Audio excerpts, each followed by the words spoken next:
the recent, you will look at the evidence. Thank you.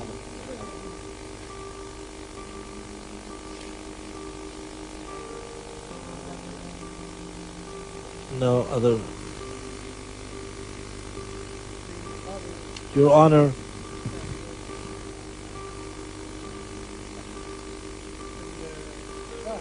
the witness, I challenge his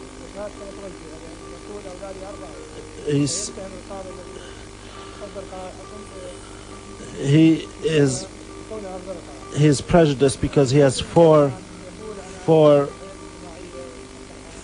sons killed.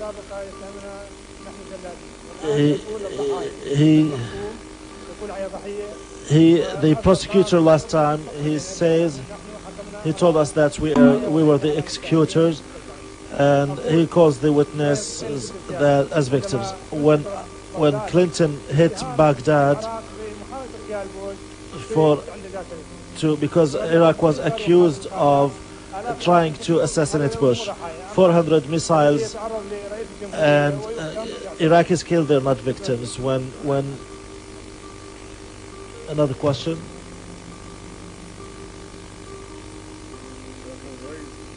Your Honor,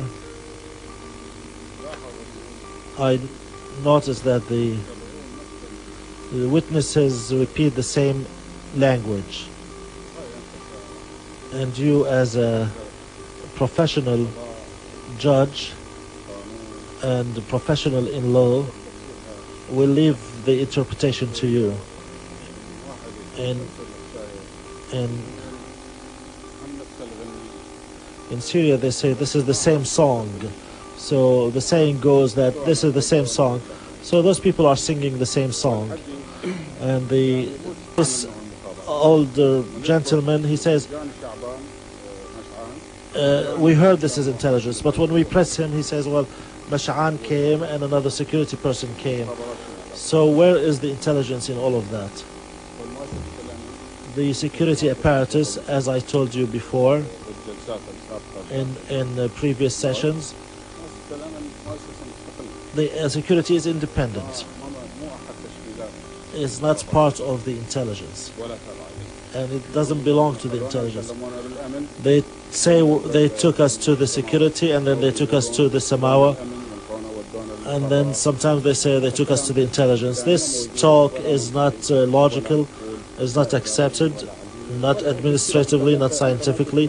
You know, you didn't come from the moon, you are an Iraqi, you know the structure of the government, you are a professional employee, you know that the administrative hierarchy of the government, and you know which department belongs to what. For the second, third or fourth time I repeat that this is issue that belonged to the general security, because there was a law in the government of Ba'ath where jurisdictions of departments were determined. At that time there were three systems in Iraq: the general security, which anything Iraqi is under its jurisdiction, whether it's persons or political entities or departments and organizations, and then the military intelligence that was responsible for the army and its security and the information, and the intelligence, which is a political system whose jurisdiction was anything other than Iraqi. Arabs or foreigners, political entities, organizations, but not Iraqi. And you know that.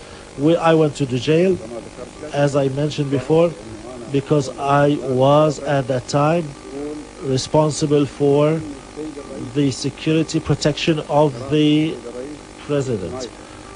To personal protection and safety was my responsibility. And I told Mr. Juhi that when he asked me, and I told him yes, I went the first day and the second day, and he started to give the clerk, and he dictated I went there as the head of the intelligence. I said no, I went not as the head of intelligence. I went there because I was the responsible for the security of the president. As of the psychological standpoint, it's known. It is known, and the humanitarian, from a human standpoint, also it's known that anytime a person is getting older, he'll get closer to God, and getting closer to God is known, and that's through avoiding false statements and avoiding lying under oath. I'm not a religious person. I don't have a religious education, but this is a general religious education. Whether you're a Christian, a Jew, or a Muslim believing God, that's what you do. The Mr. there, behind the screen, seems to be an older gentleman. I don't know exactly how old he is. And of course, terms are in the hand of God, as we say in Iraqi literature or sayings. When is he going to abide by his conscience so that he is complying with God's commandments? Did he see me in the headquarters amongst the tens and 100s and hundreds of people? I'm the only one to be seen, and I'm the one sitting in a chair in the interrogation. That was not my job. Is it the jurisdiction of my department? No. Yes, if it was my jurisdiction and I am the head of that apparatus, and the issue is related to the president, then it is my responsibility and I should do it. I should be supervising on a daily basis, and I should get follow-ups from the interrogators so that I stay on top of the investigation. That was if I was the responsible. But I will not. You are the government now. Why? The first witness finds the files. When I asked him, how did you find those files, where in fact there are files for an important department, he said, I saw it in Al-Mansur. So the intelligence finds nowhere but to put the files in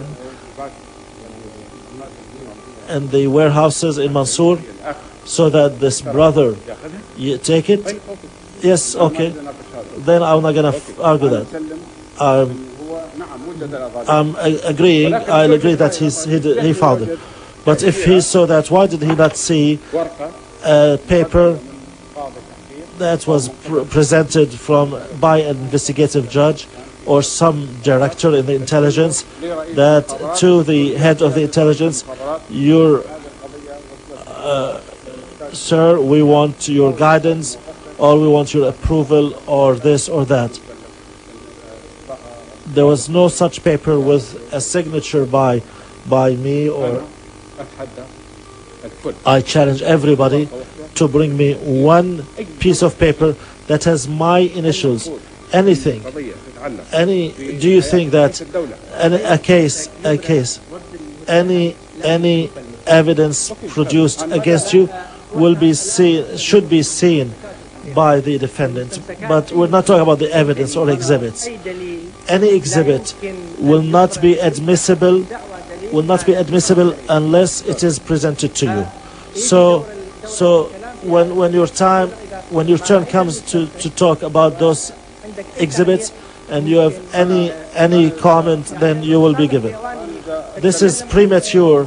You're talking about exhibits, and we haven't reached that stage yet. The evidence and the exhibits will be presented to you.